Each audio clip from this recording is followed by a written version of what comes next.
આખરેની અંદર બેસીને જેમને સન્માનવા, જેને આદર કરવા, જેમની આ આટલા સમયથી રાહ જોઈ રહ્યા છે, ક્ષણ હવે આવી ચૂકી છે, ત્યારે આપ સૌને મારે વિનંતી છે કે પોતપોતાની જગ્યાને ના છોડે, વ્યવસ્થા જાળવી રાખે અને ત્યાં જ વ્યવસ્થા જાળવી રાખીને આપણે એમને ઊભા થઈને અને કોંગ્રેસના જયકારાથી રાહુલ ગાંધીનું અમદાવાદની આ પાવન ધરતી પૂજ મહાત્મા ગાંધીને સરદાર વલ્લભભાઈ પટેલની આ જન્મભૂમિ ઉપર આપણા આદરણીય સન્માનીય નેતા રાહુલ ગાંધીજીનું આપણે ભાવભીનું સ્વાગત કરીશું। તાળીઓના ગડગડાટથી આપણે હોલને ગજવી દઈશું એવી આપ સૌને મારી હાર્દિક અપીલ છે। હવે ક્ષણ આપણી વચ્ચે આવી રહી છે ત્યારે આપણે સૌ આપણી જગ્યા ઉપર ઊભા રહી જાય, વ્યવસ્થાને જાળવે અને આપણે સૌ એમને ખૂબ જ આપણી વચ્ચે જય ઘોષ સાથે આપણે એમનું સન્માન કરીશું। અને આજે મહિલા દિવસ પણ છે, મહિલાઓ જ્યારે એમનું સ્વાગત કરી રહી હોય, મોટી સંખ્યામાં મહિલા આવ્યા હોય, તમામને વિનંતી કે પોતપોતાની જગ્યા ઉપર વ્યવસ્થા જાળવી રાખે। આપણા નેતા રાહુલ ગાંધીજી, આદરણીય લોકસભાના વિપક્ષના નેતા, આ રાષ્ટ્રના જનનાયક, હિન્દુસ્તાનમાં કન્યાકુમારીથી કાશ્મીર સુધી લોકોના હક અને અધિકાર માટે જેમને જય ઘોષ કર્યો છે એવા રાહુલ ગાંધીજી આપણી વચ્ચે પધારી ચૂક્યા છે। આપણે તાળીઓના ગડગડાટથી રાહુલ ગાંધી तुम आगे बढ़ो, राहुल गांधी तुम आगे बढ़ो, राहुल गांधी संघर्ष करो, आवाज दो, आवाज दो। હવે આપણી વચ્ચે એ ઘડી આવી ચૂકી છે જેનું આપણે રાહ જોઈ રહ્યા હતા। હવે હું અમદાવાદ કોર્પોરેશનના વિપક્ષના નેતા ભાઈ શહેજાદ ખાનને વિનંતી કરીશ કે જે મોમેન્ટથી એમનું સ્વાગત કરવાનું છે અને હું પોતે શહેર કોંગ્રેસના પ્રમુખ તરીકે એમનું સ્વાગત કરવા જઈ રહ્યા છે।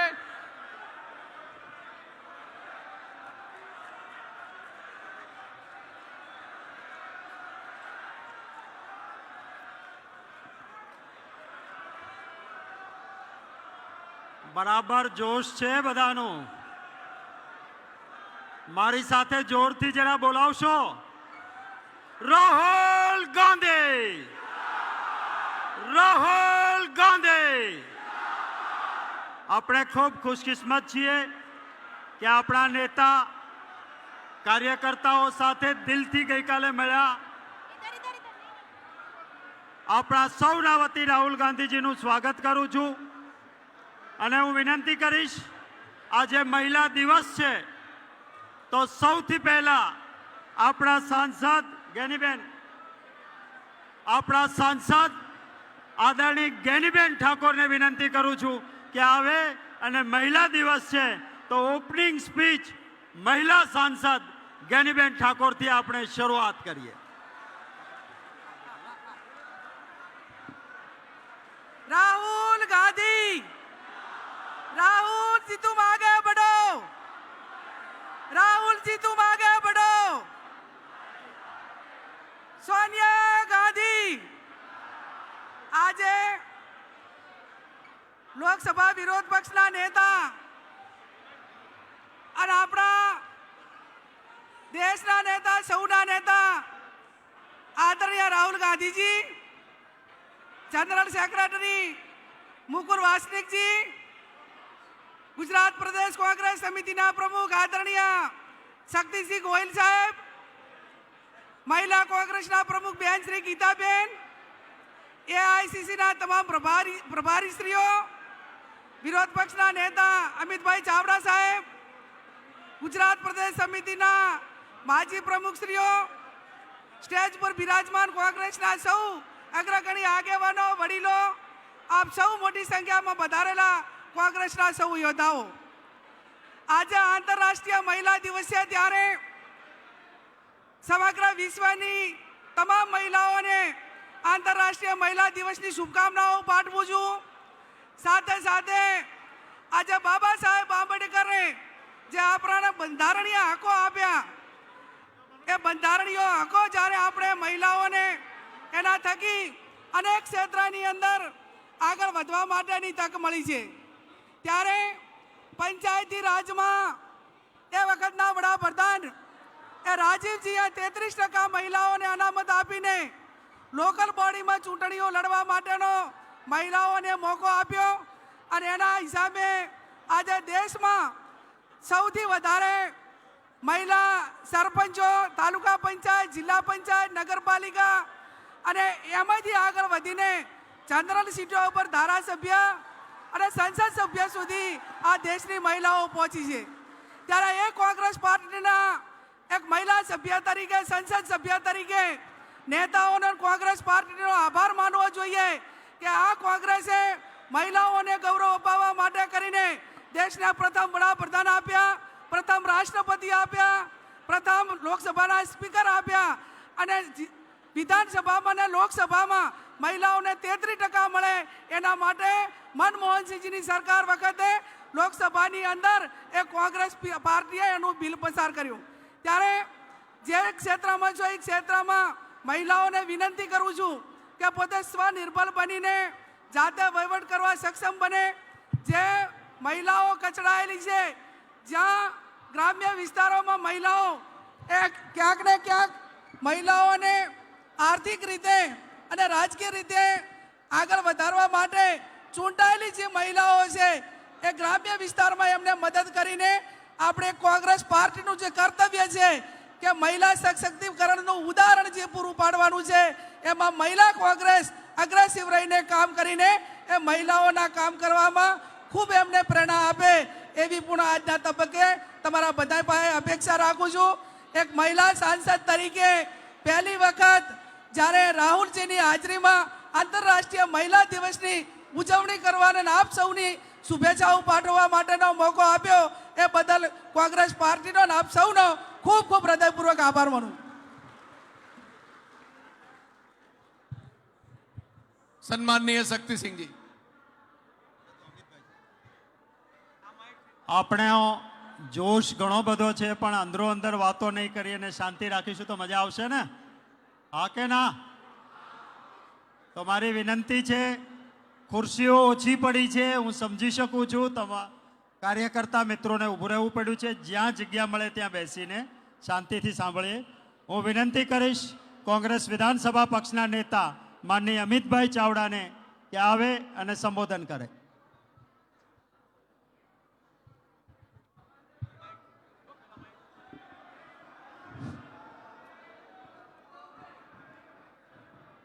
આપણા સૌના નેતા, દેશના સામાન્ય લોકોનો અવાજ, લોકસભાના વિપક્ષના નેતા આદરણીય રાહુલ ગાંધીજી, ગુજરાત કોંગ્રેસના સંગઠન પ્રભારી આદરણીય મુકુલ વાસનિકજી, પ્રદેશ કોંગ્રેસ સમિતિના આપણા પ્રમુખ આદરણીય શક્તિસિંહભાઈ, પૂર્વ પ્રમુખશ્રીઓ આદરણીય ભરતસિંહભાઈ, આદરણીય સિદ્ધાર્થભાઈ, આદરણીય જગદીશભાઈ, આપણા એઆઈસીસીના ચારેવ સેક્રેટરીશ્રીઓ, મંચ પર બિરાજમાન કોંગ્રેસના તમામ આપણા વરિષ્ઠ આગેવાનો, તે 30 વર્ષથી સરકાર નહીં હોવા છતાં આ સરકાર સામે ઝઝૂમતા સંઘર્ષ કરતા એવા કોંગ્રેસ પરિવારના તમામ મારા વડીલો, ભાઈઓ, બહેનો, યુવાન સાથીઓને સલામ કરું છું. રાહુલજી જે બબ્બર શેરની વાત કરે એવા બબ્બર શેર અહીંયા બેઠા છે અને એવા જ ગઈકાલે જિલ્લા કોંગ્રેસ સમિતિના પ્રમુખશ્રીઓ, તાલુકા કોંગ્રેસ સમિતિના પ્રમુખશ્રીઓ અને પક્ષના વરિષ્ઠ આગેવાનો સાથે રાહુલજીએ ખૂબ વિગતવાર સંવાદ કર્યો છે.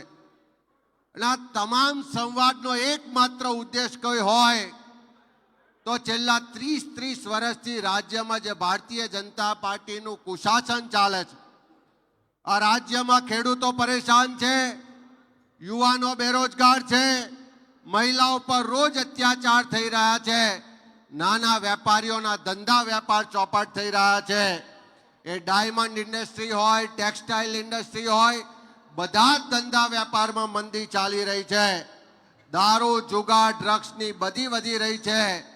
ત્યારે ગુજરાતના યુવાનોને ભવિષ્ય ધૂંધળું લાગવાને કારણે ક્યાંક અમેરિકા પેલા ડંકી પ્રોજેક્ટમાં જવા માટે મજબૂર છે ને ત્યાંથી હાથકડીઓ પહેરાઈને પાછા લાવવામાં આવે છે.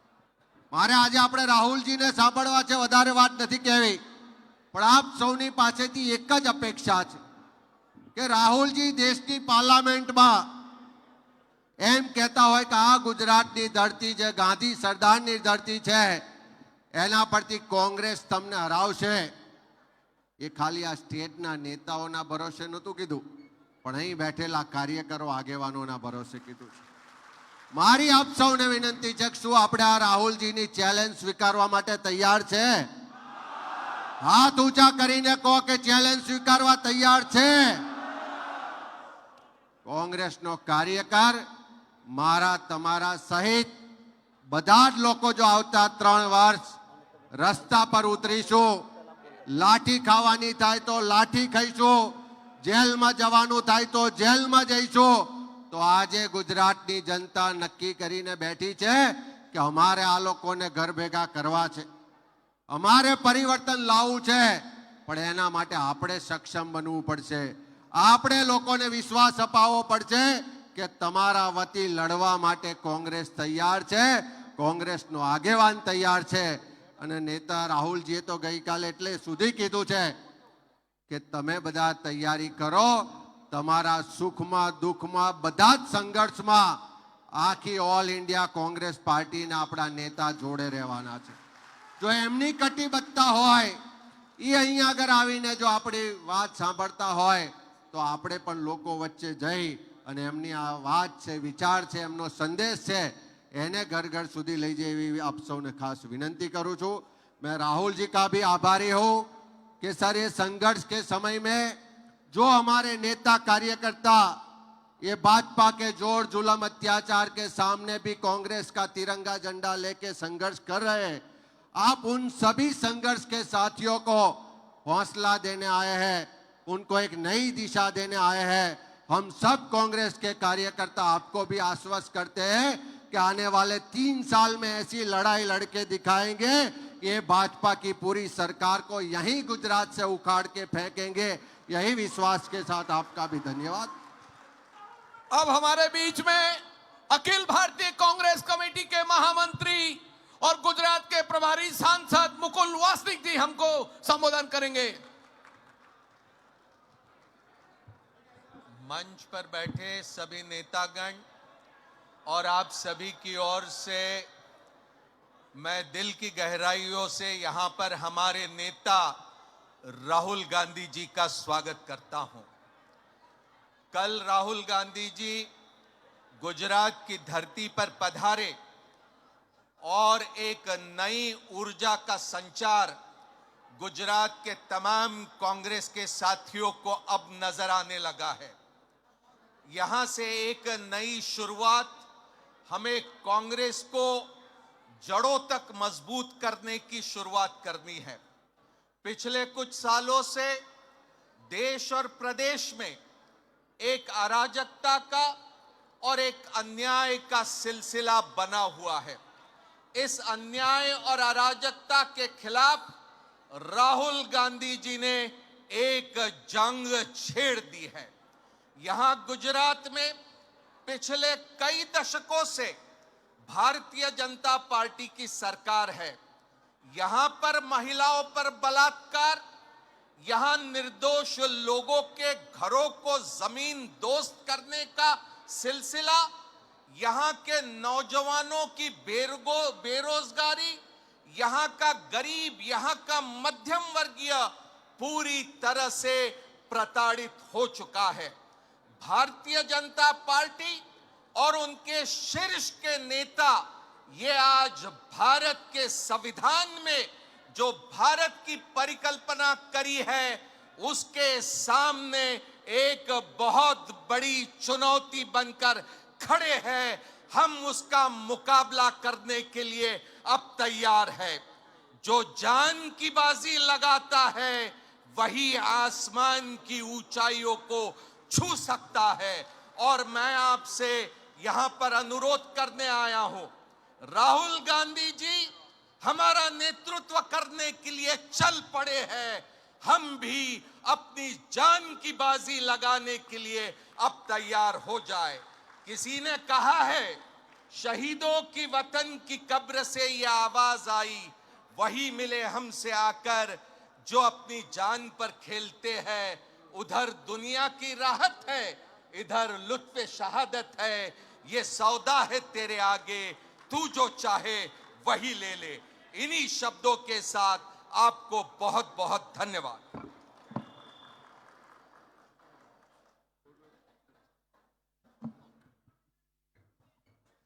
एक वक्त जोरदार मारा साथे થઈ જાય રાહુલ ગાંધી ખૂબ લાંબા સમયથી આપણે રાહ જોતા હતા વચ્ચે એક કોન્ફરન્સ પણ એટેન્ડ કરીને રાહુલ ગાંધીજી આપણી વચ્ચે આવ્યા છે આપણે એમનું જ માર્ગદર્શન લેવાનું છે આપણે તો વાતો કરતા રહી છે ને કરતા રહીશું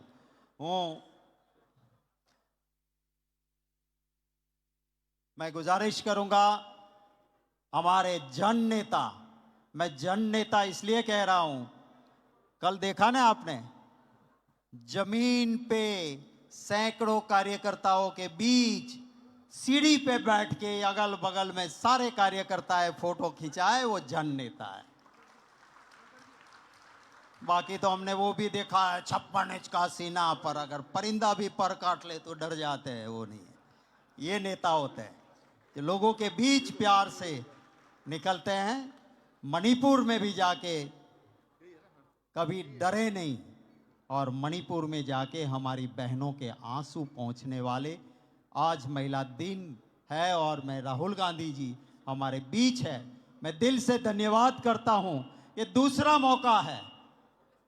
एक साल पहले भी जब महिला दिन था तो आदिवासी महिलाओं के बीच में दाहोद में आपने केक काटी थी और वही आज भी महिला दिन है।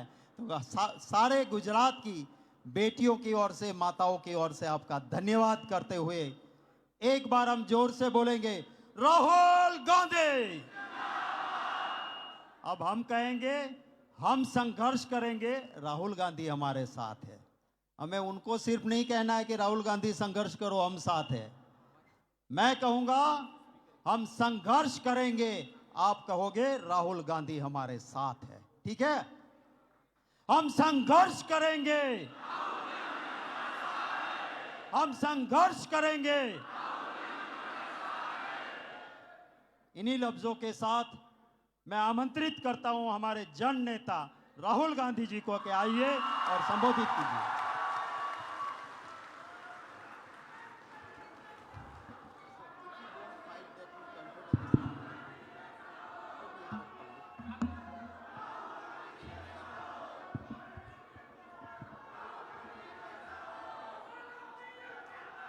मुकुल वासनिक जी, अच्छा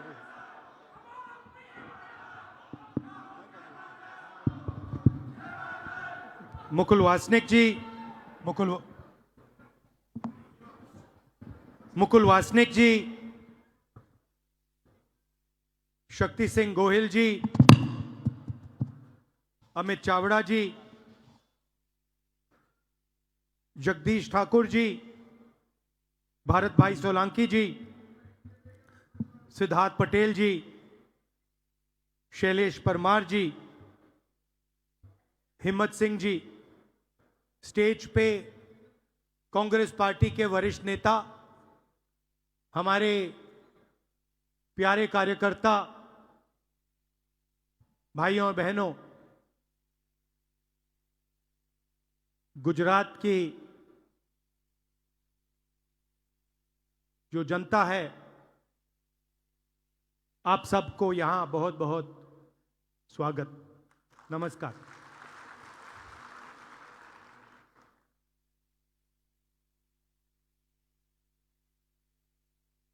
कल मैं यहां आया और सीनियर लीडर्स से, डिस्ट्रिक्ट प्रेसिडेंट से,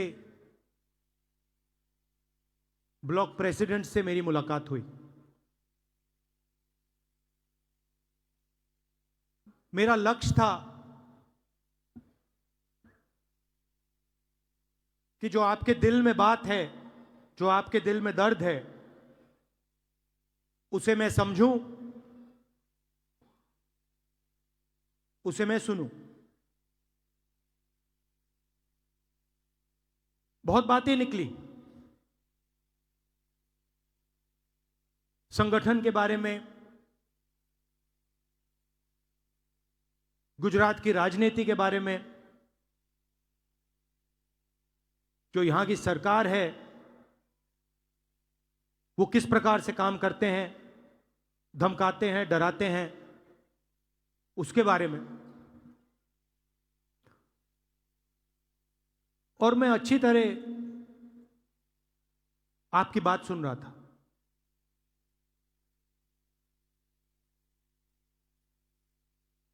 और मेरे दिमाग में एक सवाल था, एक सवाल उठा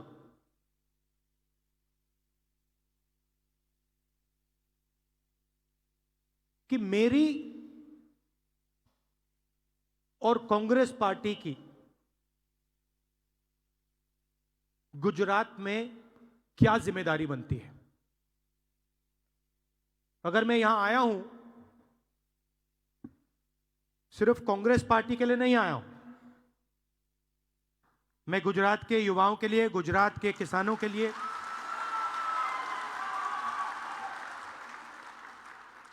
गुजरात के किसानों के लिए, युवाओं के लिए, जो छोटे बिजनेसमैन हैं उनके लिए,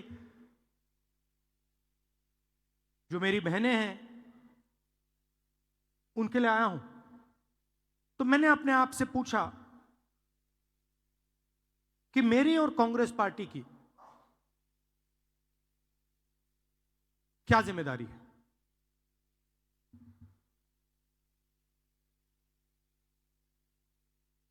अब तकरीबन 30 साल हो गए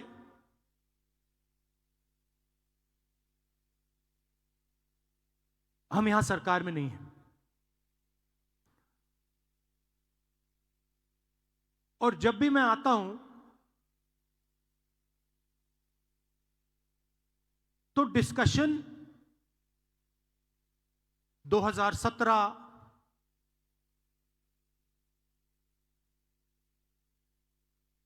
चुनाव पे होता है, 2012, 2007, 2022,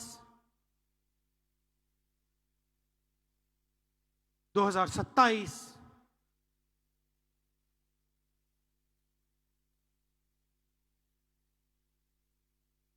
मगर सवाल चुनाव का नहीं।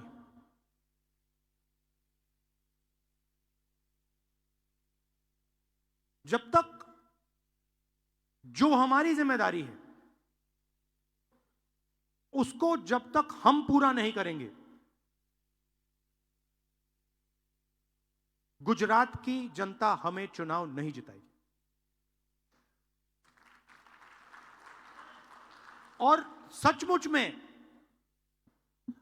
हमें गुजरात की जनता से यह मांगना भी नहीं चाहिए कि आप हमें सरकार दीजिए, जब तक हमने अपनी जिम्मेदारी पूरी करी। जिस दिन हमने अपनी जिम्मेदारी पूरी कर दी, उस दिन मैं आपको गारंटी करके कहता हूं कि गुजरात के सारे लोग कांग्रेस पार्टी को अपना समर्थन दे देंगे।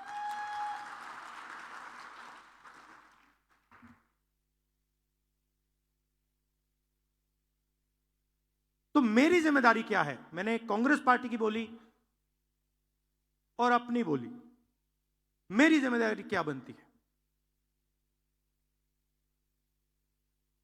जब कांग्रेस पार्टी को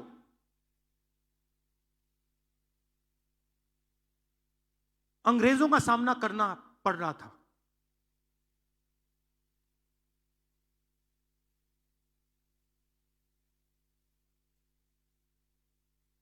हम सब जगह नेतृत्व को ढूंढ रहे थे। अंग्रेज हमारे सामने थे,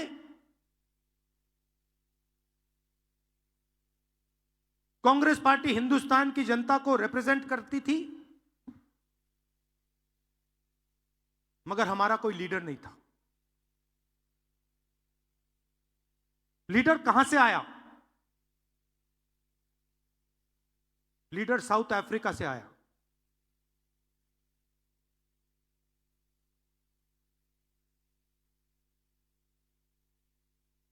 कौन थे? महात्मा गांधी थे। और किसने हमें दिए? साउथ अफ्रीका ने नहीं दिया। गुजरात ने कांग्रेस पार्टी को हमारा ओरिजिनल नेतृत्व दिया।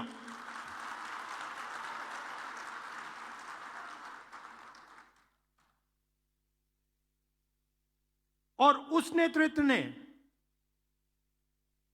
हमें सोचने का तरीका, लड़ने का तरीका, जीने का तरीका दिया। गांधी जी के बिना कांग्रेस पार्टी देश को आजादी नहीं दिलवा पाती, और गुजरात के बिना गांधी जी नहीं होते। सीधी सी बात। तो अगर हमें रास्ता दिखा, हमारे संगठन को रास्ता दिखा, हिंदुस्तान को रास्ता दिखा, तो गुजरात ने रास्ता दिखाया था।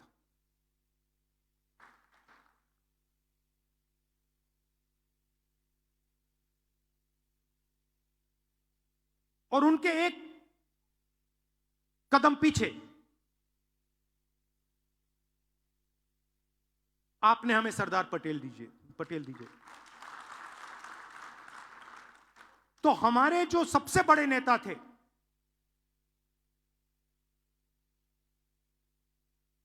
पांच जो सबसे बड़े नेता थे कांग्रेस पार्टी के, उसमें से 2 गुजरात ने हमें दिए।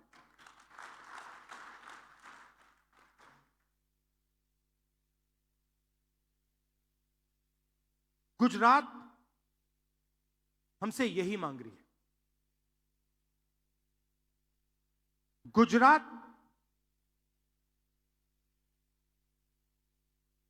फंसा हुआ है। गुजरात को रास्ता नहीं दिख रहा है।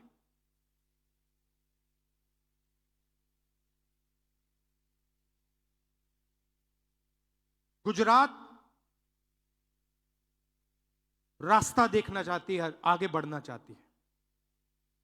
और कांग्रेस पार्टी, मैं कांग्रेस पार्टी का मेंबर हूं और मैं स्टेट से कह रहा हूं कि गुजरात की कांग्रेस पार्टी उसको रास्ता नहीं दिखा पा रही है।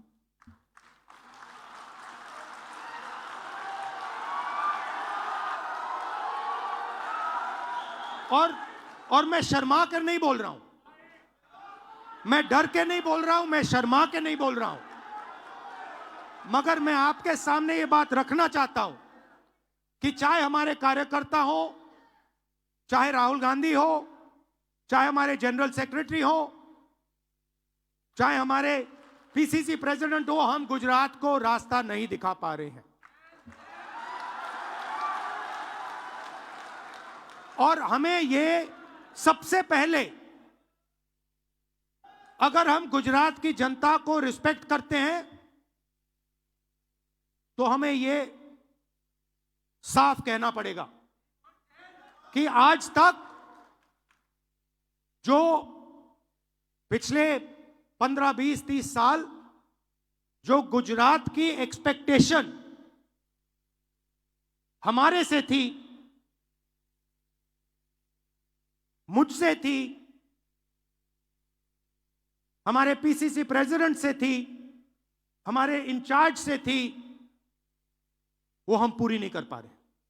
पहले ये बोलना पड़ेगा, क्योंकि अगर हम ये नहीं बोलेंगे तो हमारा गुजरात की जनता से कभी रिश्ता नहीं बनेगा। और मैं यहां गुजरात के युवाओं से रिश्ता बनाने आया हूं।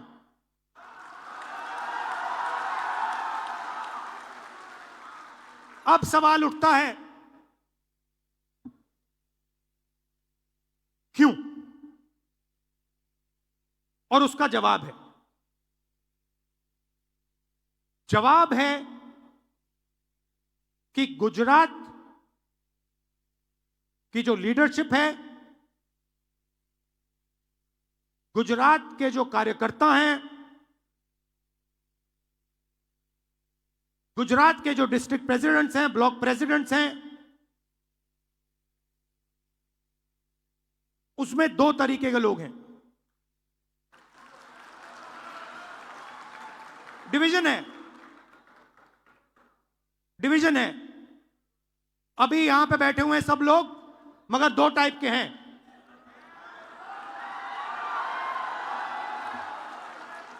एक है जो जनता के साथ खड़ा है, जो जनता के लिए लड़ता है, जो जनता की इज्जत करता है और जिसके दिल में कांग्रेस पार्टी की विचारधारा है। और दूसरा है जो जनता से कटा हुआ है, दूर बैठता है, जनता की इज्जत नहीं करता है,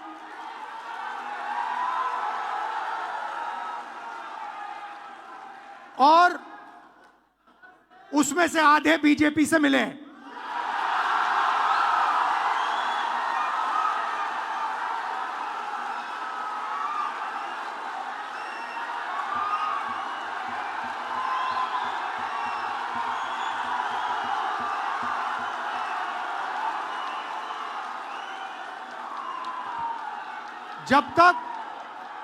जब तक हमने इन 2 को क्लियरली अलग नहीं किया, तब तक गुजरात की जनता हम में बिलीव नहीं कर सकती है।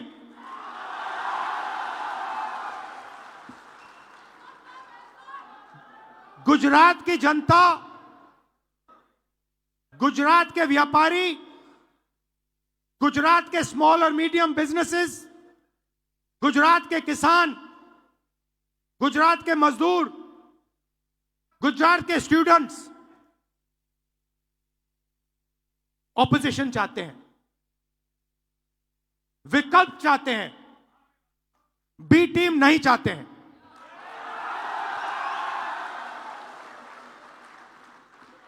तो मेरी जिम्मेदारी ये 2 जो ग्रुप्स हैं इनको छानने का है। कांग्रेस पार्टी में नेताओं की कमी नहीं है। District level, block level, senior level नेता हैं, बब्बर हैं, मगर पीछे से चेन लगी हुई है और बब्बर शेर बंधे हुए हैं सब।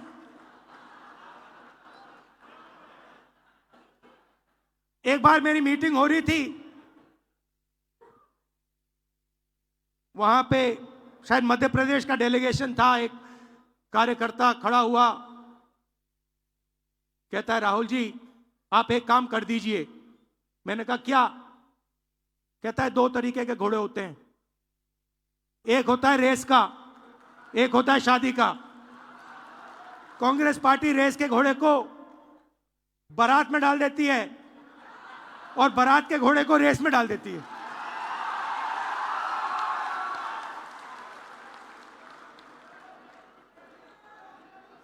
अब गुजरात की जनता देख रही है, गुजरात की जनता देख रही है, कह रही है भैया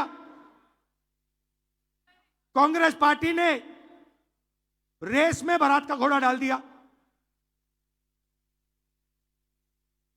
तो अगर हमें रिश्ता बनाना है तो हमें 2 काम करने हैं।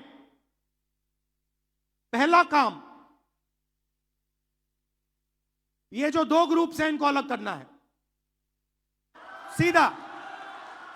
अगर हमें सख्त कार्रवाई करनी पड़ी, 10, 15, 20, 30, 40 लोगों को निकालना पड़ा, निकाल देना चाहिए।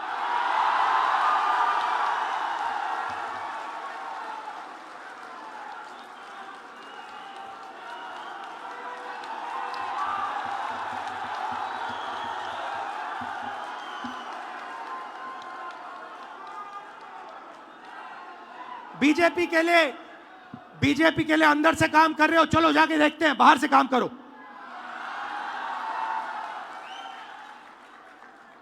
तुम्हारी वहां जगह नहीं बनेगी, बाहर फेंक देंगे तुम्हें।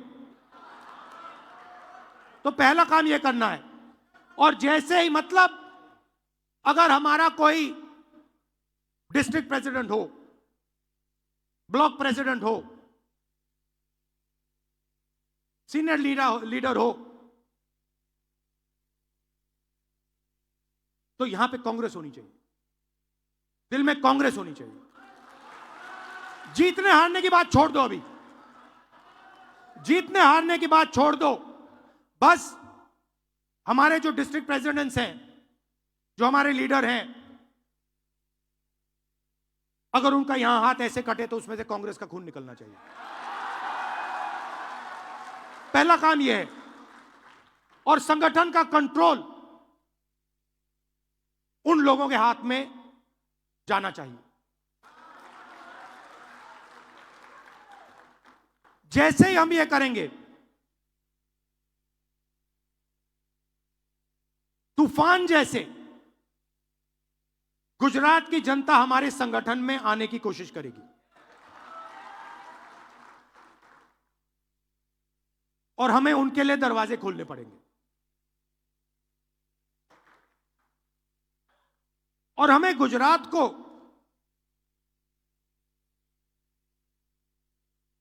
अब चुनाव के बारे में बात नहीं करनी। यह हमारा प्रोजेक्ट 2 साल का नहीं है, 3 साल का नहीं है, यह हमारा प्रोजेक्ट 50 साल का है। और अब हमें कांग्रेस पार्टी की विचारधारा, जो सचमुच में गुजरात की विचारधारा है, जो आपने हमें दी, आपके बिना कांग्रेस की विचारधारा होती नहीं। तो जो आपने हमें सिखाया है, जो गांधी जी ने हमें सिखाया है, जो सरदार पटेल जी ने हमें सिखाया है, वही हमने गुजरात में करना है।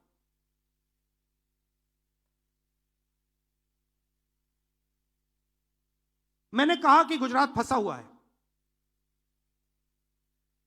गुजरात की बैकबोन क्या है? गुजरात की बैकबोन छोटे व्यापारी हैं, स्मॉल और मीडियम बिजनेसेस हैं, एंटरप्रेन्योर्स हैं।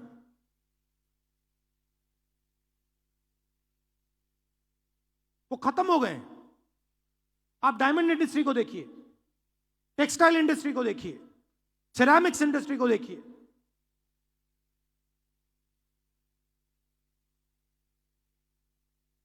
गुजरात के किसानों को देखिए, ये चिल्लाकर कह रहे हैं कि हमें एक नया विजन चाहिए। ये जो विजन 20-25 साल से चल रहा है, ये फेल हो गया है, हमें एक नया विजन दीजिए। और कांग्रेस पार्टी बहुत आसानी से ये विजन दे सकती है, मगर उस दिन तक नहीं दे पाएगी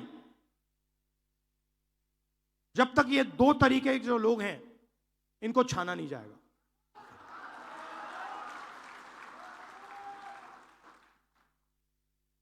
तो ये मैं आपसे कहने आया था कि जनता से जुड़ने की जरूरत है। हमने भारत जोड़ो यात्रा में दिखाया कि कांग्रेस पार्टी कर सकती है। कन्याकुमारी से कश्मीर तक हमने दिखाया कि कांग्रेस पार्टी जनता के साथ आसानी से जुड़ सकती है, और देश की पॉलिटिक्स बदल गई। हमारे नेताओं को, और मैं इसमें अपने आप को भी जोड़ रहा हूं, हमारे नेताओं को गुजरात की जनता के बीच में, घर में जाना पड़ेगा। उनकी आवाज सुननी पड़ेगी। आप हमसे चाहते क्या हो, हम आपके लिए क्या कर सकते हैं, हम आपकी शिक्षा के लिए, स्वास्थ्य के लिए, बिजनेस के लिए, भविष्य के लिए क्या कर सकते हैं, बताइए।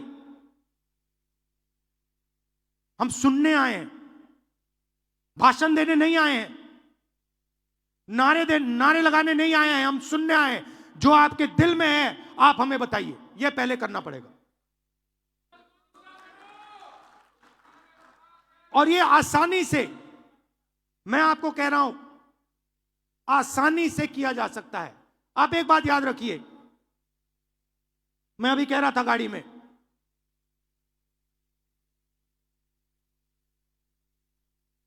विपक्ष के पास गुजरात में 40% वोट है। छोटा विपक्ष नहीं है, यह नहीं है कि 5% वोट है।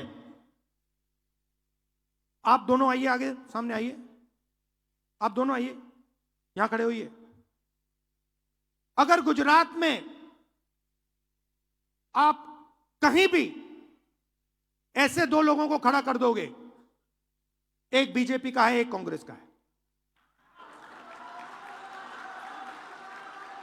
आप किसी भी दो लोगों को चुनो,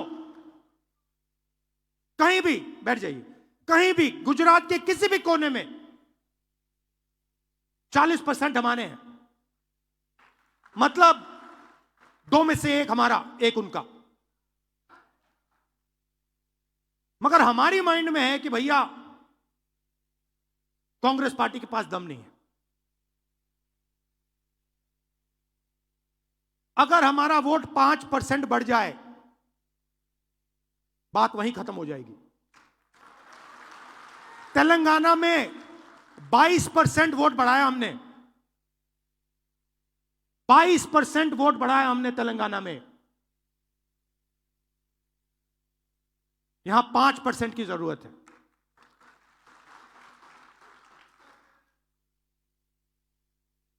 मगर छाने बिना 5% नहीं मिल सकता। तो यह मैं आपसे कहने आया था, जहां भी आप मुझे ले जाना चाहते हो, जिस डिस्ट्रिक्ट में ले जाना चाहते हो, जहां भी, सूरत हो, अहमदाबाद हो, खेड़ा हो, कच्छ हो, जहां भी ले जाना चाहते हो, मुझे बताओ। मैं गुजरात को समझना चाहता हूं, मैं गुजरात की जनता से रिश्ता बनाना चाहता हूं।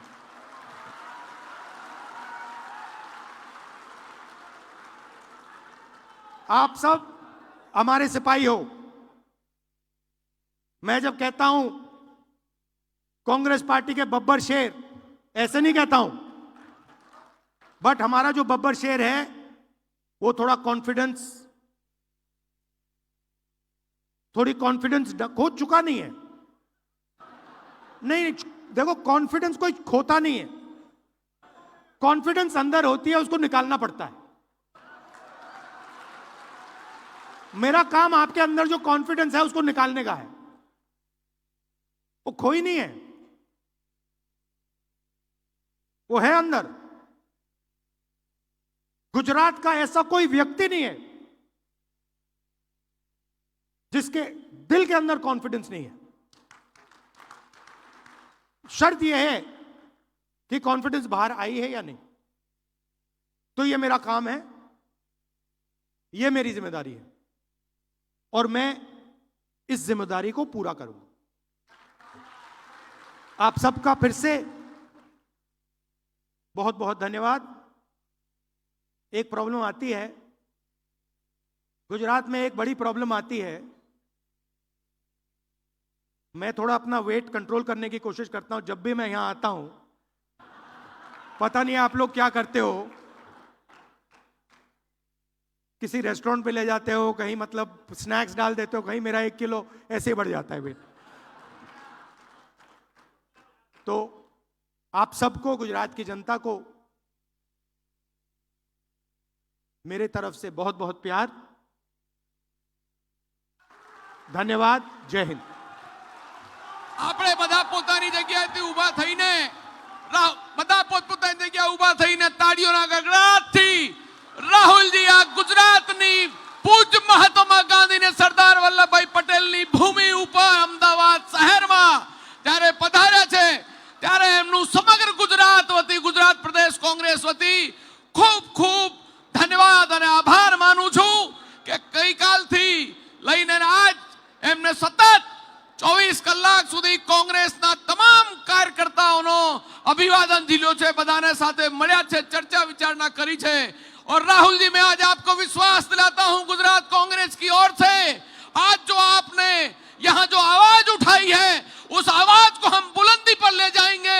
हम हमारी जान न्यौछावर करके आपकी बात को और कांग्रेस की बात को या मजबूताई से आगे बढ़ाएंगे। ये कांग्रेस पार्टी आपको वादा करती है। आपका बहुत बहुत हृदयपूर्वक धन्यवाद। जय हिंद, जय भारत।